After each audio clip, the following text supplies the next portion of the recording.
Hello, topic is contract costing, यानी contract की coast निकालनी है। अब कॉन्ट्रैक्ट क्या है? कॉन्ट्रैक्ट दो पर्सन, दो कंपनी या फिर दो इंस्टीट्यूशन के बीच में हुआ एग्रीमेंट है और उस एग्रीमेंट की क्या निकालनी है? कोस्ट निकालनी है। देखो, ये सेम एज इट इज़ किसके जैसे है? जॉब कोस्टिंग के जैसे है। अब सबसे पहले जॉब कोस्टिंग का मीनिंग पता होना चाहिए, तभी तो हम इसको इसके सिमिलर करेंगे। अब जॉब कोस्टिंग क्या है? जॉब कोस्टिंग कस्टमर के ऑर्डर के अकॉर्डिंग जब प्रोडक्ट बनता है, कस्टमर के ऑर्डर के अकॉर्डिंग जब प्रोडक्ट बन रहा है, उस प्रोडक्ट की कॉस्ट कैलकुलेट करना क्या कहलाता है? जॉब कोस्टिंग कहलाता है। तो इन दोनों में सिमिलरिटी क्या है? अब कंस्ट्रक्शन का कॉन्ट्रैक्ट है, मान लो कंस्ट्रक्शन का कॉन्ट्रैक्ट था, जैसे हम फ्लैट बनवा रहे हैं। अब फ्लैट कैसे बनेगा?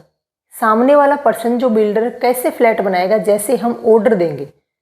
यानी जॉब कोस्टिंग में भी कस्टमर के ऑर्डर के अकॉर्डिंग काम हो रहा है और कॉन्ट्रैक्ट कोस्टिंग में भी क्या हो रहा है? कस्टमर के ऑर्डर के अकॉर्डिंग काम हो रहा है। जितना हम ऑर्डर देंगे उतना ही फ्लैट बनेगा। ये नहीं कि हमने ऑर्डर दिया 10 फ्लैट बनाने का, उसने बनाए सिर्फ 5 फ्लैट, नहीं। जितना कस्टमर ऑर्डर देगा उसके अकॉर्डिंग जब प्रोडक्शन होता है तो उसको क्या बोलते हैं? कॉन्ट्रैक्ट कोस्टिंग भी बोलते हैं। कस्टमर के ऑर्डर के अकॉर्डिंग प्रोडक्शन हो रहा है। कॉन्ट्रैक्ट कोस्टिंग और जॉब कोस्टिंग दोनों में है क्या? दोनों सिमिलर हैं। देखो, डिफरेंस तो 100%, अगर सेम होते तो अलग अलग वर्ड यूज क्यों करते? कॉन्ट्रैक्ट कोस्टिंग और जॉब कोस्टिंग दोनों में कस्टमर के ऑर्डर के अकॉर्डिंग काम होगा और इसकी जो कॉस्ट निकाली जाती है उसको हम क्या बोलते हैं? कॉन्ट्रैक्ट कोस्टिंग और जॉब कोस्टिंग बोलते हैं। अब देखो, इनमें डिफरेंस क्या है और इनमें सिमिलरिटीज़ क्या है। सबसे पहले हम इनमें देखते हैं कि similarity in job costing and contract costing, दोनों में क्या पॉइंट सेम है। सबसे पहले कस्टमर के ऑर्डर के अकॉर्डिंग काम होता है। जैसे हमने जॉब कोस्टिंग में मैंने एग्जांपल दिया था थार का या किसी भी गाड़ी का। अगर मान लो गाड़ी का मॉडिफिकेशन करवाना है तो सामने वाला पर्सन यानी कस्टमर जो ऑर्डर देगा उतनी ही एसेसरी लगाई जाएंगी गाड़ी में। और कॉन्ट्रैक्ट कोस्टिंग के अंदर कस्टमर के अंदर यानी हम मान लो फ्लैट बनवा रहे हैं तो हमने जितना ऑर्डर दिया बिल्डर उतनी ही क्या बनाएगा? बिल्डिंग बनाएगा, उतना ही कंस्ट्रक्शन का काम करेगा। तो दोनों क्या है? दोनों के अंदर कस्टमर के ऑर्डर के अकॉर्डिंग काम होता है। सेकंड क्या है कि हर वर्क ऑर्डर की अपनी अलग कॉस्ट शीट बनती है। मान लो 10 गाड़ियां लेके गए हैं मॉडिफिकेशन करवाने के लिए, तो 10 की 10 गाड़ी की अलग कॉस्ट शीट बनेगी। ये किस में होता है? जॉब कोस्टिंग में। अब कॉन्ट्रैक्ट कोस्टिंग में मान लो हमने 3 बिल्डिंग बनवाई है अलग अलग, तो तीनों बिल्डिंग की अलग अलग कॉस्ट शीट बनेगी। कोटेशन प्राइस, देखो जॉब कोस्टिंग के अंदर हम मान लो हम गए थे गाड़ी की मॉडिफिकेशन करवानी, तो हमारे बीच और गाड़ी के जो कंपनी है उसके जो ओनर के बीच में जो कॉन्ट्रैक्ट हुआ है उसमें हमने क्या था? एक प्राइस डिसाइड की थी कि लगभग आप 10 एसेसरी लगवाओगे तो इस एसेसरी की इतनी इतनी कॉस्ट आएगी लगभग। तो उसको क्या बोलते हैं? उसको बोलते हैं जो क्या है? Quotation price. जॉब कोस्टिंग में जो पहले ही प्राइस डिसाइड होती है कि लगभग इतनी कॉस्ट लग जाएगी, उस कॉस्ट को, उस प्राइस को क्या बोलते हैं? कोटेशन प्राइस बोलते हैं। फिर ये टेंडर प्राइस क्या है? कॉन्ट्रैक्ट कोस्टिंग के अंदर यानी 2 पर्सन के बीच में कॉन्ट्रैक्ट हुआ है कि आप मेरे को ये बिल्डिंग बना के दोगे, आप मेरे को ये रोड बना के दोगे, इस रोड में लगभग इतनी कॉस्ट लग जाएगी, लगभग इतनी प्राइस, इतनी कॉस्ट लगेगी। उस कॉस्ट को क्या बोलते हैं? उस प्राइस को बोलते हैं टेंडर प्राइस।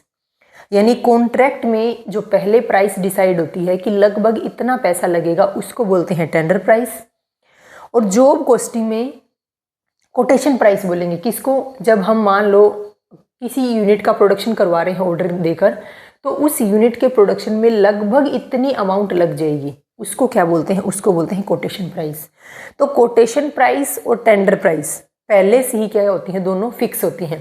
देखो, अनुमान लगा देता है 90 to 95% सही रहता है। मान लो हम गाड़ी का मॉडिफिकेशन करवाने गए थे, उसने बताया था कि लगभग 80,000 का क्या आएगा? एक्सपेंस आएंगे, टोटल 80,000 की कॉस्ट आएगी आप अगर इतनी एसेसरी लगवा रहे हो तो हो सकता है कि 75 हो जाए एक्सपेंस, हो सकता है कि 85 हो जाए, लेकिन क्या है? लमसम अमाउंट लगभग सेम ही रहती है जितना वो सामने वाला पर्सन बताता है। तो दोनों में सिमिलरिटी क्या है? सबसे पहले कस्टमर के ऑर्डर के अकॉर्डिंग काम होगा। सेकंड, हर वर्क ऑर्डर की अलग कॉस्ट शीट बनेगी। थर्ड क्या है कि कोटेशन प्राइस और टेंडर प्राइस। अब ये वर्ड ध्यान रखना कि कोटेशन प्राइस कहाँ यूज होगा और टेंडर प्राइस कहाँ यूज होगा। कोटेशन प्राइस और टेंडर प्राइस दोनों पहले से ही लगभग फिक्स रहते हैं, ये तो है इनमें सिमिलरिटी। अब इनमें दोनों में डिफरेंस देखो, कॉन्ट्रैक्ट कोस्टिंग में और जॉब कोस्टिंग में क्या फ़र्क है। देखो हमने काफ़ी देर से हम इनकी सिमिलरिटी को ही काउंट कर रहे हैं कि ये चीज़ दोनों में सेम है, ये चीज़ दोनों में सेम है। अब सेम होती तो दो अलग अलग कोस्टिंग का नाम क्यों देते इनको, कुछ तो डिफरेंस है। अब वो डिफरेंस देखो, देखो कॉन्ट्रैक्ट कोस्टिंग में क्या है कि वर्क का साइज लार्ज होता है। वर्क साइज मतलब, अब कॉन्ट्रैक्ट किया है, कॉन्ट्रैक्ट किस चीज़ के कॉन्ट्रैक्ट लेते हैं, कॉन्ट्रैक्ट है बिल्डिंग बनवाने का, डैम बनवाने का, ब्रिज बनवाने का, रोड बनवाने का। अब क्या रोड बनवाना है, मान लो दिल्ली से मुंबई के बीच में रोड बनेगा, तो क्या रोड एक दिन में बन जाएगा, 2 दिन में, 5 दिन में, 1 महीने में, 2 महीने में? नहीं, उसको सालों लग जाते हैं, 2, 3, 5 साल लग जाएंगे उसको बनने में। तो जो कॉन्ट्रैक्ट की जो कोस्टिंग, कॉन्ट्रैक्ट कोस्टिंग में वर्क का साइज़ क्या होता है, लार्ज होता है, बट जॉब कोस्टिंग में वर्क साइज स्मॉल होता है।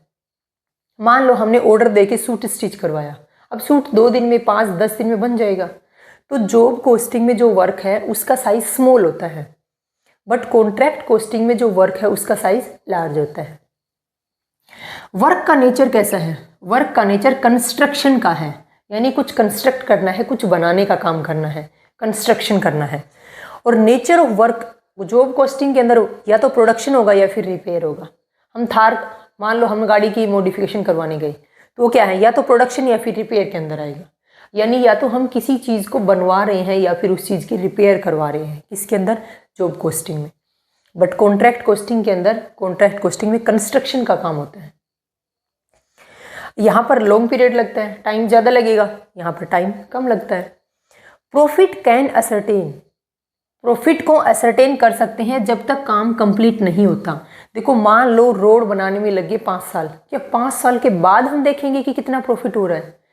जैसे जैसे काम कंप्लीट होता जाएगा वैसे वैसे हम क्या देखते जाएंगे कि इतना वर्क कंप्लीट करने से, मान लो 20%, 100% वर्क था, उसका 20% वर्क कंप्लीट हो गया। अब देखेंगे कि 20% वर्क के ऊपर हमने कितना प्रॉफिट अर्न किया। तो कॉन्ट्रैक्ट कोस्टिंग में प्रॉफिट को हम असरटेन कर सकते हैं जब तक काम कंप्लीट नहीं होता, तब भी कर सकते हैं। देखो काम कंप्लीट होने के बाद तो 100% पता चलता है कि प्रॉफिट इतना हुआ है, लेकिन मान लो कॉन्ट्रैक्ट चल गया 5 साल तक, तो क्या 5 साल तक प्रॉफिट कैलकुलेट नहीं करेंगे हम? जितना वर्क कंप्लीट होता जाएगा उतना ही उसी पार्ट का हम क्या करते जाएंगे, प्रॉफिट साथ साथ कैलकुलेट करते जाएंगे।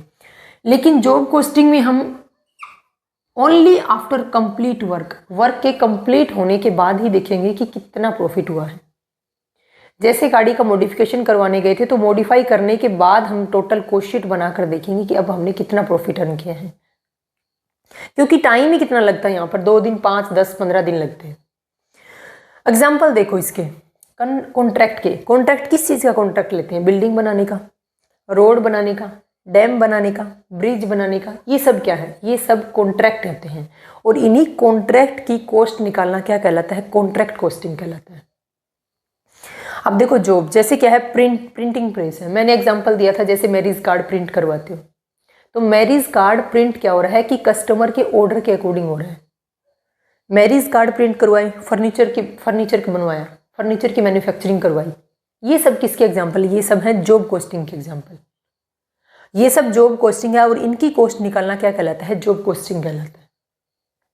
तो कॉन्ट्रैक्ट कॉस्टिंग में और जॉब कॉस्टिंग में डिफरेंस क्या है, डिफरेंस ये है कि एक तो वर्क साइज का डिफरेंस है, सेकंड क्या है कि यहाँ पर काम कंस्ट्रक्शन का होता है और वहाँ पर काम प्रोडक्शन का होता है।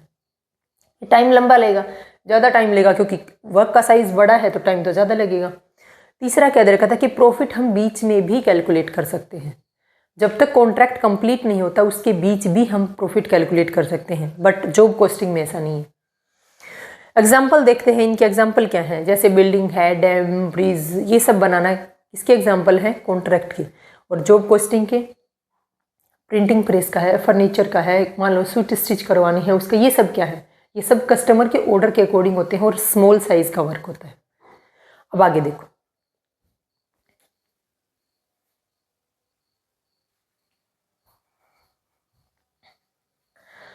अब देखो देखो एक पर्सन होता है कॉन्ट्रैक्टी, दूसरा पर्सन है कॉन्ट्रैक्टर। यानी मान लो मैं कॉन्ट्रैक्टी हूँ, मेरे को क्या बनवाना है, फ्लैट बनवाना है। मैं कॉन्ट्रैक्टी हूँ, मैं जिस पर्सन को ऑर्डर दे रही हूँ, मान लो मिस्टर ए को ऑर्डर दे रही हूँ, तो मिस्टर ए क्या है, कॉन्ट्रैक्टर है। मैं काम मिस्टर बी से ए से करवा रही हूँ, तो मैं कॉन्ट्रैक्टी और मिस्टर ए कॉन्ट्रैक्टर। हमारे बीच में जो कॉन्ट्रैक्ट होता है, दोनों के बीच में जो एग्रीमेंट होता है, उसको बोलते हैं कॉन्ट्रैक्ट। मेरे बीच और मिस्टर ए के बीच में जो एग्रीमेंट हुआ है, किसका एग्रीमेंट है, मेरे को फ्लैट बनवाना है मिस्टर ए से। तो मिस्टर ए और मेरे बीच जो कॉन्ट्रैक्ट हुआ है, जो एग्रीमेंट हुआ है, उसको बोलते हैं कंस्ट्रक्शन कॉन्ट्रैक्ट। कॉन्ट्रैक्टी और कॉन्ट्रैक्टर के बीच में जो एग्रीमेंट होता है, उस एग्रीमेंट को क्या बोलते हैं, कॉन्ट्रैक्ट बोलते हैं। और इस कॉन्ट्रैक्ट के बदले में अब मिस्टर ए फ्री में तो काम नहीं करेगा, ये अपनी बुआ का लड़का तो है नहीं कि फ्री में काम कर देगा।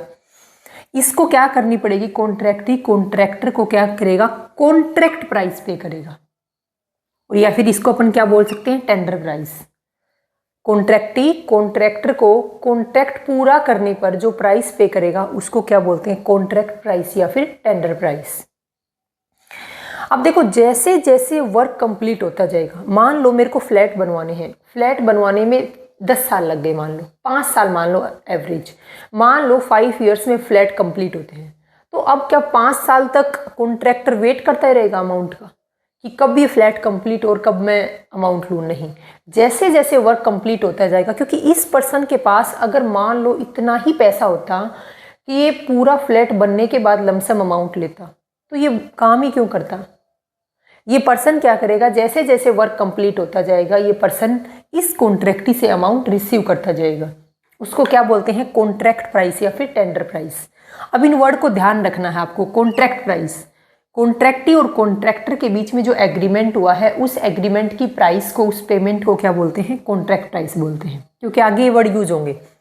जैसे जैसे कॉन्ट्रैक्ट कंप्लीट होगा, कॉन्ट्रैक्टी क्या करेगा, अमाउंट पे करता जाएगा। और जैसे ही वर्क कंप्लीट हो जाएगा, कॉन्ट्रैक्टी क्या करेगा, फुल अमाउंट की पेमेंट कर देगा।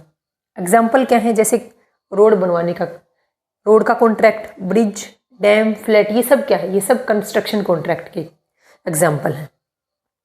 अब मैंने यहाँ पर एक एग्जाम्पल लिया है, इस एग्जाम्पल, अब लेने का रीज़न क्या है एग्जाम्पल का, एग्जाम्पल से क्या है कि इस कॉन्ट्रैक्ट के अंदर कुछ वर्ड यूज होते हैं, कुछ टर्मिनोलॉजी जो इम्पोर्टेंट हैं, उन टर्मिनोलॉजी को पढ़ने के लिए अपन इस एग्जाम्पल को डिस्कस करेंगे, और यहाँ इसके थ्रू ही हम उन टर्मिनोलॉजी को डिस्कस करेंगे।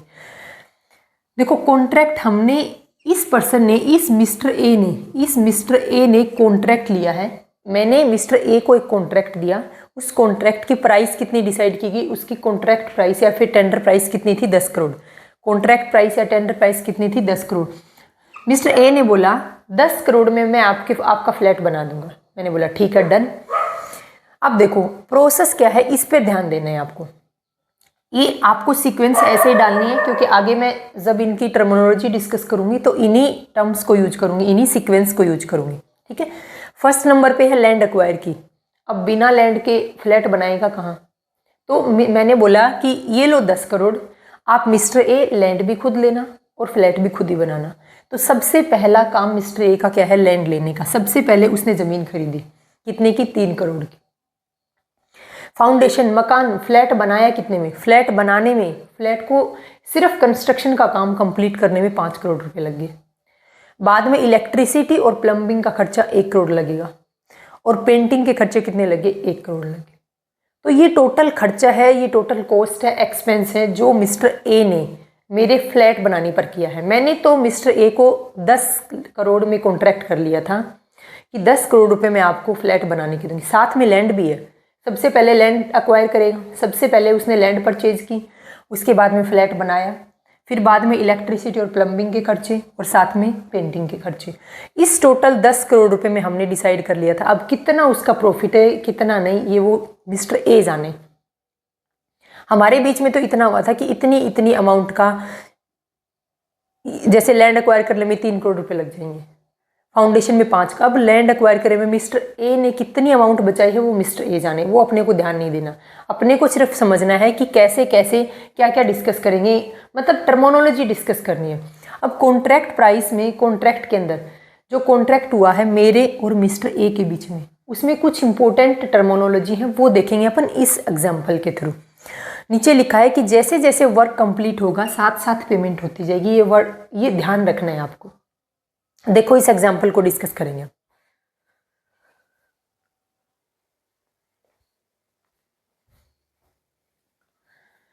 अब हम कॉन्ट्रैक्ट से रिलेटेड कुछ इंपॉर्टेंट टर्मिनोलॉजी को डिस्कस करते हैं। तो इंपॉर्टेंट पॉइंट या फिर आप लिख सकते हो इंपॉर्टेंट टर्मिनोलॉजी। पहली हमारे पास रिटेंशन मनी। रिटेंशन मनी का मतलब है कि बचा के रख लिया कुछ अमाउंट। मान लो कोई पर्सन अपने से कुछ अमाउंट ले रहा था, कॉन्ट्रैक्ट किया था 10 करोड़ में, उसकी कुछ अमाउंट हमने टोटल अमाउंट पे नहीं की बल्कि कुछ अमाउंट बचा ली। उस बची हुई अमाउंट को क्या बोलते हैं? रिटेंशन मनी, यानी रिटेन करके रख लिया अपने पास। फर्स्ट स्टेज की मैंने आपको देखो स्टेज वाइज लिखवाया था मैंने, फर्स्ट सेकंड थर्ड और फोर्थ स्टेज पॉइंट लिखवाए थे ना, नंबर 1 2 3 4, ध्यान रखना उनको। फर्स्ट स्टेज के वर्क कंप्लीट होने पर जो टोटल पेमेंट ना करके, पहली स्टेज क्या थी? पहली स्टेज लैंड को अक्वायर करेगा मिस्टर ए। लैंड को अक्वायर करने में उसको अमाउंट कितनी पे करी थी? देखो एग्जाम्पल में 3 करोड़ अमाउंट पे करनी थी, तो हम उसकी 3 करोड़ की अमाउंट पे ना करके हम उसमें से कुछ बचा लेते हैं। मान लो हम उसको 2 करोड़ 80 लाख रुपए पे करते हैं, तो जो 20 लाख रुपए बच गए वो क्या है? वो रिटेंशन मनी है। फर्स्ट स्टेज के पूरा होने पर टोटल पेमेंट ना करके कुछ अमाउंट बचा ली जाती है। उस बचाई गई अमाउंट को क्या बोलते हैं? रिटेंशन प्राइस या फिर रिटेंशन मनी बोलते हैं। फर्स्ट स्टेज में कितने का कॉन्ट्रैक्ट था कि आप लैंड कितने की एक्वायर करोगे? 3 करोड़ की लैंड एक्वायर करोगे। कौन? मिस्टर ए करेगा। किसके कहने पर? मेरे कहने पर मान लो। तो बट लेकिन मैंने मिस्टर ए को सिर्फ 2 करोड़ 80 लाख ही पे करे, 20 लाख रुपए मैंने रिटेंशन मनी के तौर पर अपने पास रख लिए। कहने का मतलब है कि 3 करोड़ की लैंड परचेज की थी मिस्टर ए ने मेरे कहने पर, क्योंकि मेरे को फ्लैट बनवाना था। लेकिन मैंने मिस्टर ए को 3 करोड़ पे ना करके सिर्फ 2 करोड़ 80 लाख रुपए पे किए, 20 लाख रुपए बचा लिए। इस 20 लाख रुपए को हम क्या बोलते हैं? रिटेंशन मनी बोलते हैं। ऐसा करते क्यों है? रीज़न क्या है? ऐसे करने के पीछे कारण है टू एनकरेज कंटिन्यू वर्क। अगर मान लो मैं पूरा 3 करोड़ अमाउंट मिस्टर ए को पे कर देती और मिस्टर ए के हाथ में तो पैसे आ गए 3 करोड़, अब मिस्टर ए के आगे काम करेगा? हो सकता है कि वो कुछ टाइम के लिए एंजॉय करने के लिए चला जाए कि वाह मेरे पास तो 3 करोड़ रुपए हैं। तो इसलिए हम उसके कुछ अमाउंट को बचा लेते हैं। बिल्कुल आप नॉर्मल सा एग्जांपल लो, जैसे कोई छोटा मोटा काम करवाना है आपको लेबर से, अगर आपको उनको पर डे के हिसाब से उनकी वेजेस देते रहोगे तो हो सकता है कि वो नेक्स्ट डे ना आए। और अगर उनकी कुछ वेजेस को आप अपने पास रख लोगे, जैसे पर डे उनकी 1000 वेजेस होती हैं, 1000 रुपये उनकी क्या है? 1000 रुपये उनकी पर डे की वेजेस है, उसमें से आप 800 रुपये तो उनको पर डे पे कर रहे हो, लेकिन 200 रुपये रिटेन करके रख रहे हो। तो ये 200 रुपये क्या है? ये 200 रुपये उसको वापस बुलाएंगे। ये 200 रुपये उसको लोभ देंगे कि उस पर्सन के पास में जहाँ मैं काम कर रहा हूँ मेरे 200 रुपये पर डे के हिसाब से बचे हुए हैं, वो भी लेने हैं। इसीलिए क्या करते हैं? इसीलिए मैंने भी क्या है 20 लाख रुपए बचा ली। किसके? मिस्टर ए के। क्या हो सकता है कि मिस्टर ए मेरे को ज़मीन खरीद के तो दे दे, लेकिन बाद में मेरे फ्लैट बनाने का कॉन्ट्रैक्ट ना करे पूरा, इसलिए मैं उसको पूरी लमसम अमाउंट पे नहीं करती 3 करोड़ की। कारण क्या था? टू एनकरेज कंटिन्यू वर्क, कि ये लगातार वर्क करता रहेगा क्योंकि मेरे को तो फ्लैट बनवाना है ना, इसलिए। टेम्परेरी हेल्ड बैक, हमें कुछ टाइम के लिए रखते हैं उसकी इस मनी को। इस 20 लाख रुपए को पे कब करेंगे हम? जब पूरा टेंडर कंप्लीट हो जाएगा, जब पूरा कॉन्ट्रैक्ट कंप्लीट हो जाएगा, तो कंप्लीट होने पर हम बोलेंगे मिस्टर ए, ये आपके 20 लाख रुपए फर्स्ट स्टेज पर बाकी थे, या ये लो। सेकंड हमारे पास टर्म है वर्क सर्टिफाइड। अब वर्क सर्टिफाइड, जो काम कंप्लीट हो चुका, देखो वर्क की सर्टिफाइड कर दिया। अब वर्क सर्टिफाइड कौन करेगा? कॉन्ट्रैक्टर या कॉन्ट्रैक्टी? मैं कॉन्ट्रैक्टी हूँ और मिस्टर ए कॉन्ट्रैक्टर है। अब वर्क सर्टिफाइड कौन करेगा? मैं करूँगी। मिस्टर ए ने क्या किया? काम कंप्लीट किया और मेरे को फ़ोन किया, मुनेश काम कंप्लीट हो गया, चेक कर लो। जब मिस्टर ए ने अपना काम पूरा कर दिया और उस पूरे हुए काम को अगर मैं डन कर देती हूँ, मैं जाकर देखती हूँ कि हाँ फ्लैट बना दिया है मिस्टर ए ने, अगर मैं उस काम को डन कर देती हूँ तो क्या कहलाता है? वर्क सर्टिफाइड कहलाता है। काम डन कौन करेगा? मैं करूँगी, यानी कॉन्ट्रैक्टी करेगा। जो काम पूरा हो गया और उस काम को कॉन्ट्रैक्टी ने क्या कर दिया? डन कर दिया, तो उसको क्या बोलते हैं? वर्क सर्टिफाइड कर दिया। यानी इतना काम हो चुका है, उसको कॉन्ट्रैक्टी ने डन किया है, यानी जिसने कॉन्ट्रैक्ट दिया था। जैसे एग्जांपल में मैंने आपको स्टेज लिखवाई थी, उसमें से मान लो फर्स्ट और सेकंड स्टेज, फर्स्ट स्टेज थी लैंड को एक्वायर करना और सेकंड स्टेज क्या थी, कंस्ट्रक्शन का काम करना। उस लैंड के ऊपर मेरे को फ्लैट बनवाने थे, यानी फाउंडेशन का काम कंप्लीट हो चुका है।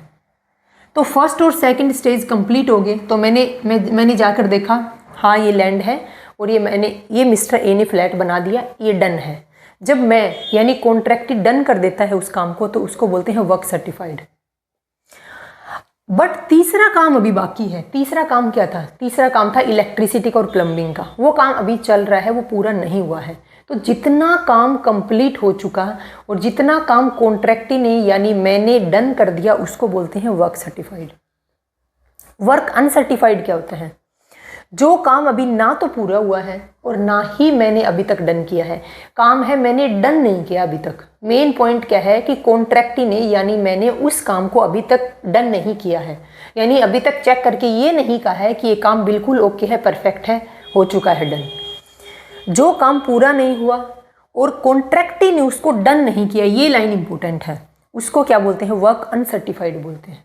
जब तक मैं डन नहीं बोलूँगी, कॉन्ट्रैक्ट ही डन नहीं बोलेगा, वर्क सर्टिफाइड नहीं हो सकता। जैसे थर्ड स्टेज का काम है, मैंने इधर लिखा था इसलिए यहाँ ऊपर लिखा था। थर्ड स्टेज का काम क्या है? अभी अधूरा है। प्लम्बिंग और इलेक्ट्रिसिटी का काम अभी चल रहा है, तो उसको बोलते हैं वर्क अनसर्टिफाइड। एक होता है WIP, वर्क इन प्रोग्रेस। जब तक कॉन्ट्रैक्ट कंप्लीट नहीं हो जाएगा ना, उस कॉन्ट्रैक्ट को क्या बोलते हैं? WIP बोलेंगे। काम कंप्लीट हो जाएगा तो फिनिश गुड्स बन जाएगा। जब तक काम कंप्लीट नहीं हुआ, उसको बोलते हैं वर्क इन प्रोग्रेस। देखो नेक्स्ट टर्म, फिफ्थ,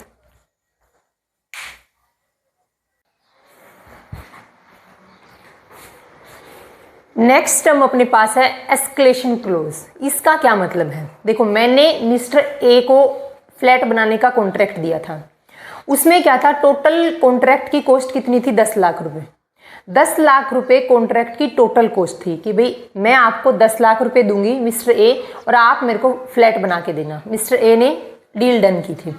लेकिन आज क्या हुआ है, एट प्रेजेंट जब कॉन्ट्रैक्ट का कंस्ट्रक्शन का काम चल रहा था, उस टाइम पर रॉ मटेरियल की प्राइस बढ़ गई। अब फ्लैट में क्या है? रॉ मटेरियल ब्रिक्स हैं, जो कंक्रीट वगैरह लग रही है। ब्रिक्स प्राइस थी, पर ईंट की प्राइस मान लो पहले 5 रुपये थी और अब अभी 7 रुपये। तो क्या कॉस्ट नहीं बढ़ेगी? तो क्या कॉस्ट ज़्यादा नहीं आएगी फ्लैट को बनाने की? फ्लैट को बनाने की कॉस्ट अब ज़्यादा आएगी। अगर रॉ मटेरियल की, एस्केलेशन क्लॉज क्या बोलता है? अगर रॉ मटेरियल की प्राइस बढ़ जाती है तो कॉन्ट्रैक्ट की प्राइस बढ़ानी पड़ेगी। पहले कॉन्ट्रैक्ट 10 करोड़ में डन हुआ था।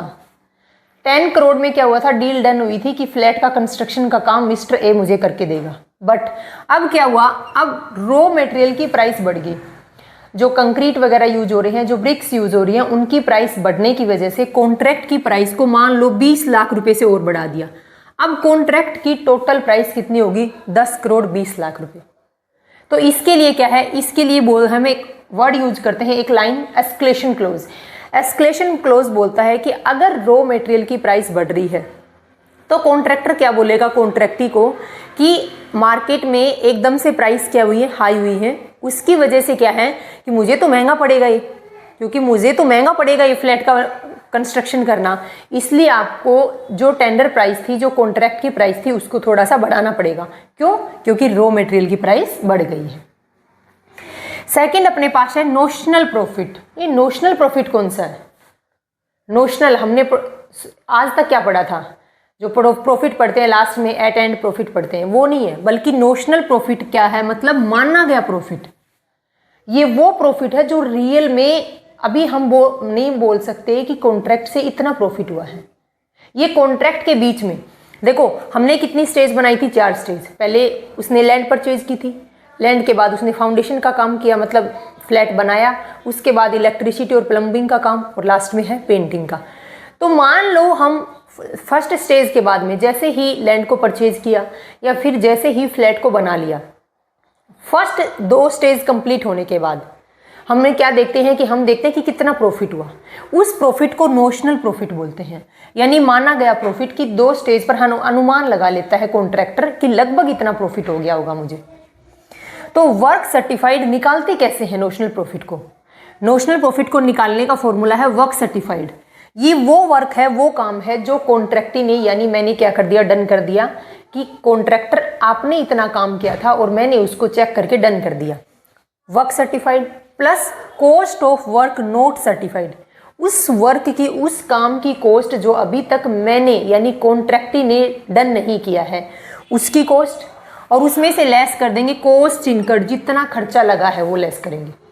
क्या है, वर्क सर्टिफाइड, उस वर्क सर्टिफाइड की value plus cost of work not certified की वैल्यू, उसमें से लेस करेंगे जितने भी खर्चे लग चुके हैं उनको लेस करेंगे, तो क्या बचेगा, नोशनल प्रॉफिट निकलेगा। एक होता है एस्टिमेट प्रॉफिट। ये एस्टिमेटेड प्रॉफिट कौन सा है, एस्टिमेटेड प्रॉफिट तब होता है जब लगभग कॉन्ट्रैक्ट कंप्लीट हो चुका है, लगभग कॉन्ट्रैक्ट कंप्लीट हो चुका है उस टाइम पर जो प्रॉफिट कैलकुलेट करते हैं वो होता है एस्टिमेटेड प्रॉफिट। ऑलमोस्ट कॉन्ट्रैक्ट पूरा होने पर निकाला गया प्रॉफिट क्या कहलाता है, एस्टिमेटेड प्रॉफिट है। निकलेगा कैसे, कॉन्ट्रैक्ट प्राइस कितनी है हमारी, कॉन्ट्रैक्ट प्राइस थी 10 करोड़ रुपए, contract price minus cost incurred, जितने खर्चे हम कर चुके हैं रियल के अंदर, माइनस क्या करेंगे, कॉस्ट टू बी इनकर्ड, यानी जो खर्चे और होने की पॉसिबिलिटी है उन सबको लेस करेंगे और जो बचेगा वो क्या है, एस्टिमेटेड प्रॉफिट है। नोशनल प्रॉफिट क्या है कि जब कॉन्ट्रैक्ट चल रहा है तो उसके बीच में हम 1, 2, 3 जो भी स्टेज कंप्लीट हो जाती हैं उसके बाद चेक करते हैं कि कितना प्रॉफिट हुआ है, उसको बोलते हैं नोशनल प्रॉफिट। और एस्टिमेटेड प्रॉफिट तब कैलकुलेट करते हैं जब लगभग काम कंप्लीट हो चुका होता है। अब बात आती है कि जो हम प्रॉफिट कैलकुलेट करते हैं उस प्रॉफिट को हम कैसे और कहाँ शो करेंगे। प्रॉफिट एंड लॉस अकाउंट में कितना प्रॉफिट जाएगा ये देखना है। अब प्रॉफिट हम यहाँ भी निकाल रहे थे और प्रॉफिट हम यहाँ भी निकाल रहे थे। जब कॉन्ट्रैक्ट कंप्लीट नहीं हुआ था तब भी प्रॉफिट कैलकुलेट कर रहे थे और जब कॉन्ट्रैक्ट कंप्लीट हो गया तब भी प्रॉफिट कैलकुलेट कर रहे हैं। अब देखो कि इन दोनों प्रॉफिट को P&L में कैसे और कितना अमाउंट शो करेंगे। देखो दो काम है, या तो कंप्लीट हो चुका है कॉन्ट्रैक्ट और या फिर कॉन्ट्रैक्ट अभी चल रहा है, ठीक है। प्रॉफिट कैलकुलेट करते हैं जब कंस्ट्रक्शन का काम चल रहा हो, प्रॉफिट कैलकुलेट करते हैं जब कंस्ट्रक्शन का काम कंप्लीट हो चुका हो। अब देखो सबसे पहले अगर काम कंप्लीट हो गया कंस्ट्रक्शन का, उस टाइम पर क्या है, उस टाइम पर प्रॉफिट भी हो सकता है कॉन्ट्रैक्ट से और लॉस भी हो सकता है। अगर कॉन्ट्रैक्टर को कॉन्ट्रैक्ट से प्रॉफिट हुआ है तो उसको P&L अकाउंट के कहाँ डालेंगे, क्रेडिट साइड के अंदर। और अगर कॉन्ट्रैक्टर को कॉन्ट्रैक्ट से लॉस हुआ है तो उसको P&L अकाउंट के डेबिट साइड में डालेंगे, ठीक है। अब बात आती है हमारी ये, क्योंकि ये तो नॉर्मल सी बात है, सबको पता है कि प्रॉफिट है तो क्रेडिट साइड जाएगा, लॉस है तो डेबिट साइड जाएगा। पर बात है कि इनकम्प्लीट कॉन्ट्रैक्ट है उस टाइम पर प्रॉफिट कैलकुलेट कैसे करेंगे, कितना प्रॉफिट P&L में जाएगा और कितना नहीं जाएगा, अब वो देखना है। तो इनकम्प्लीट कॉन्ट्रैक्ट को हम 4 पार्ट में कैटेगराइज करेंगे कि जैसे 25%, 25 से 50%, 25 से 90% ऐसे, ठीक है। तो इस इनकम्प्लीट कॉन्ट्रैक्ट की हम 4 स्टेज बनाएंगे। अब इस इनकम्प्लीट कॉन्ट्रैक्ट में आप इसे नीचे शो करना है, ठीक है। देखो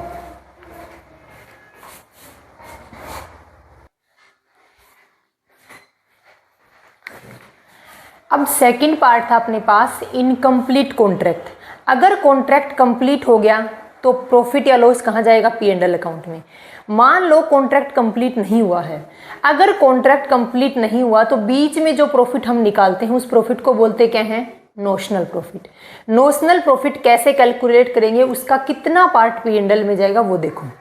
मैंने इस साइड शो किया है कि कितना काम डन हो चुका है, जितना काम डन होगा उसी के रेशो में क्या निकालेंगे, प्रॉफिट निकालेंगे और उसको P&L में ट्रांसफर करेंगे। देखो कैसे, अगर काम कंप्लीट हो चुका है लेस देन 25%, 25% का मतलब क्या है, मान लो हमने जो कॉन्ट्रैक्ट लिया था वो 10 करोड़ का था, मेरे और मिस्टर ए के बीच में एक डील हुई थी और वो कॉन्ट्रैक्ट कितने का था, 10 करोड़ का था। 10 करोड़ के कॉन्ट्रैक्ट का 25% कितना हो गया, 2.5 करोड़। अगर 2.5 करोड़ का काम कंप्लीट हो चुका है, 2.5 करोड़ तक का काम कंप्लीट हुआ है, उससे ऊपर नहीं हुआ है, तो कोई भी प्रॉफिट हम P&L में ट्रांसफर नहीं करेंगे। मैंने क्या बोला, कॉन्ट्रैक्ट की प्राइस का 25% देखेंगे। अगर कॉन्ट्रैक्ट प्राइस का 25% काम कंप्लीट हो चुका है, 25% तक ही हुआ है, उससे ऊपर नहीं हुआ है, तो P&L में प्रॉफिट, कोई प्रॉफिट ट्रांसफर नहीं करेंगे P&L में। सेकंड स्टेज है कि 25% से ज़्यादा बट 50% से कम है। यानी 10 करोड़ का कॉन्ट्रैक्ट था, 10 करोड़ में 2.5 करोड़ से ज़्यादा का काम हो चुका है लेकिन 5 करोड़ से कम का काम हुआ है, तो कितना प्रॉफिट जाएगा? तो नोशनल प्रॉफिट, देखो जब तक काम कंप्लीट नहीं हो जाएगा हम कौन सा प्रॉफिट लेंगे? Notional profit. 1/3 किसका? नोशनल प्रॉफिट का। नोशनल प्रॉफिट का 1/3 इनटू में cash receive from work certified, जितना काम हो चुका है उस काम के बदले में जितना कैश रिसीव हो चुका है उसको मल्टीप्लाई करेंगे। ये जितना पोर्शन ये कहाँ जाएगा? इतना profit 1/3 of notional profit into में cash receive of work certified, ये प्रॉफिट P&L अकाउंट में जाएगा। अगर कॉन्ट्रैक्ट प्राइस का 50% से लेके 90% तक का काम डन हो चुका है तो कितना प्रॉफिट P&L में जाएगा? 2/3 ऑफ नोशनल प्रॉफिट इनटू में cash receive of work certified. Formula same है, 25 से 50% में सिर्फ 1/3 जाएगा P&L अकाउंट में, 50 से 90% काम डन होने पर 2/3 जाएगा। बस इतना ही ध्यान रखना है आपको। और अगर 25% से कम काम हुआ है तो कोई भी प्रॉफिट P&L अकाउंट में ट्रांसफ़र नहीं करेंगे। अब देखो बात आती है यहाँ 4th नंबर पर। अगर 90% से ज़्यादा काम हो गया यानी लगभग काम कंप्लीट हो गया, अब वो 90% वर्क डन, तब क्या करेंगे? यानी ऑलमोस्ट कंप्लीट हो चुका है कॉन्ट्रैक्ट, तब कैसे निकालेंगे? कॉन्ट्रैक्ट प्राइस कितनी थी हमारी? कॉन्ट्रैक्ट प्राइस 10 करोड़ की थी। 10 करोड़ में से लेस क्या करेंगे? जितनी कॉस्ट हो चुकी है, मतलब जितने खर्चे कर चुके हैं, cost incurred minus cost to be incurred, इन दोनों को लेस करके जो बचेगा वो क्या होगा? उसको P&L में ट्रांसफ़र करेंगे। क्या टोटल अमाउंट को ट्रांसफ़र करेंगे? देखो यहाँ पर निकलेगा, क्या निकल रहा है? एस्टिमेटेड प्रॉफिट निकल रहा है, अंदर से एस्टिमेटेड प्रॉफिट निकल रहा है। अब देखो एस्टिमेटेड प्रॉफिट पहले क्या था? नोशनल प्रॉफिट निकाल रहे थे। यहाँ पर क्या है? कॉन्ट्रैक्ट लगभग पूरा हो चुका है। अब कॉन्ट्रैक्ट जब लगभग पूरा हो चुका है उस टाइम जो प्रॉफिट निकलेगा वो क्या निकलेगा? Estimated profit. तो क्या पूरे प्रॉफिट को P&L में ट्रांसफ़र कर देंगे? नहीं, पूरा प्रॉफिट P&L में नहीं जाएगा, बल्कि कैसे जाएगा, किस रेशो में जाएगा वो हम आगे देखेंगे। एस्टिमेटेड अगर मान लो लॉस निकला तो क्या लॉस P&L में जाएगा? अगर इस कॉन्ट्रैक्ट से लॉस हुआ है तो लॉस टोटल का टोटल लॉस P&L में जाएगा। बट अगर प्रॉफिट हुआ है तो प्रॉफिट टोटल प्रॉफिट P&L में नहीं जाएगा, बल्कि कुछ अमाउंट जाएगी, वो हम अब डिस्कस करते हैं। देखो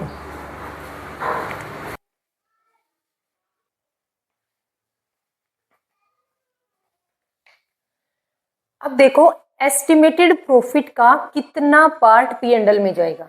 अगर एस्टिमेटेड लॉस होता तो एस्टिमेटेड लॉस के टोटल अमाउंट को हम P&L अकाउंट में कहाँ ट्रांसफर करते?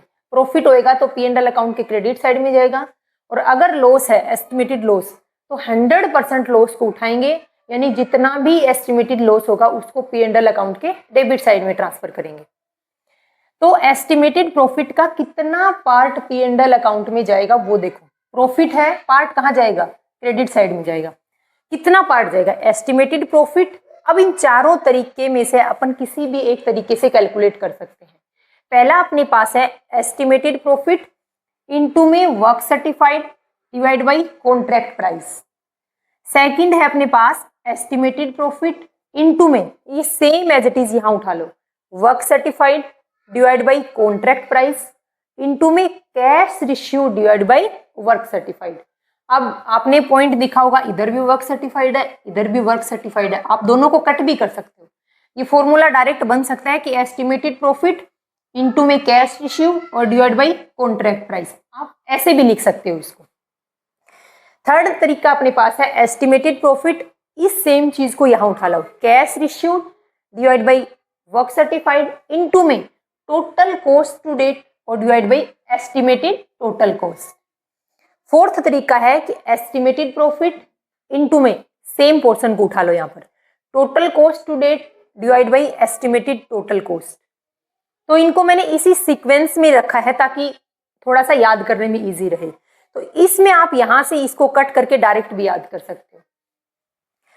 थोड़ा सा ये इसलिए लिखा गया ताकि इजी रहे याद करने में। यहां से हमने इसको यहां उठा लिया, इस पोर्शन को हमने यहां लिख लिया और इस वाले को यहां लिख लिया। ये याद करने का थोड़ा सा तरीका इजी हो जाएगा, क्योंकि कई बार फॉर्मूला ही पूछ लिया जाता है अपने से डायरेक्ट। तो एस्टिमेटेड प्रॉफिट कौन सा है? वो प्रॉफिट है जब लगभग कॉन्ट्रैक्ट का काम कंप्लीट हो चुका है, उस टाइम पर जो प्रॉफिट निकलता है उस प्रॉफिट को एस्टिमेटेड प्रॉफिट बोलते हैं। बात ये आती है कि इस एस्टिमेटेड प्रॉफिट के कितने पार्ट को P&L अकाउंट में ट्रांसफर करेंगे। प्रॉफिट जाता कहाँ है? P&L अकाउंट के क्रेडिट साइड में। लॉस होता तो P&L अकाउंट के डेबिट साइड में 100% लॉस को शो कर देते।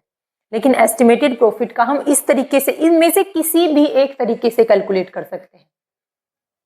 उस तरीके से हम प्रॉफिट का, एस्टिमेटेड प्रॉफिट का पार्ट कैलकुलेट करके कहाँ ट्रांसफर कर देंगे? P&L अकाउंट में।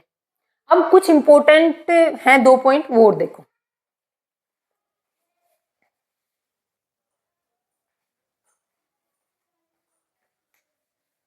अब देखो कॉन्ट्रैक्ट कॉस्टिंग के कुछ फीचर्स हैं। सबसे पहला फीचर क्या है? कॉन्ट्रैक्ट वर्क जो डन होता है वो कहाँ पर डन होगा? वर्क प्लेस पर डन होगा।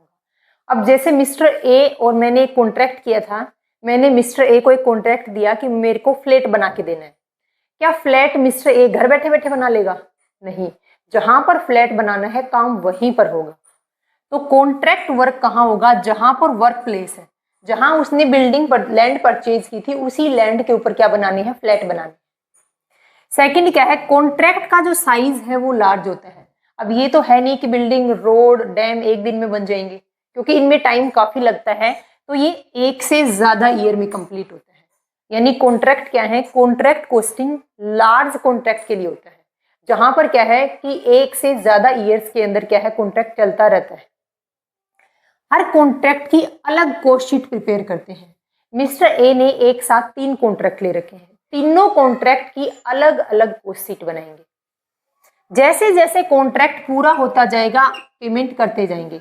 मान लो कॉन्ट्रैक्ट ने, मिस्टर ए ने क्या कर दिया? 50% कॉन्ट्रैक्ट डन कर दिया, तो मैं उसी के एवरेज में उसको पेमेंट करती रहूंगी साथ में।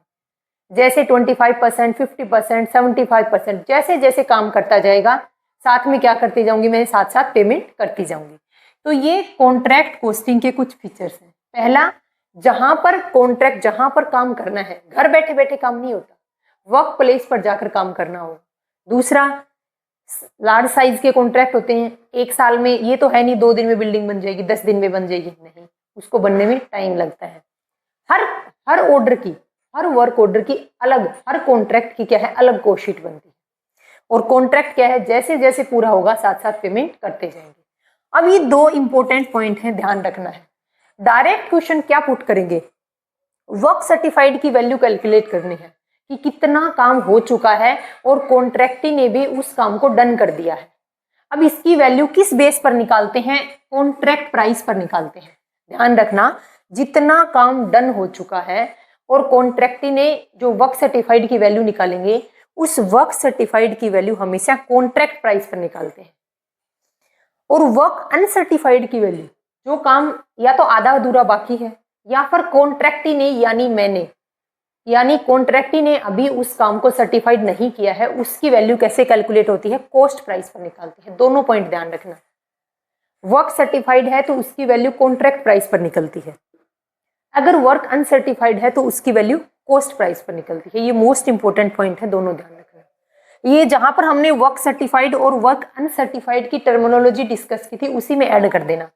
उस टाइम मेरे माइंड से स्किप होगी थी, दोनों पॉइंट इंपॉर्टेंट है।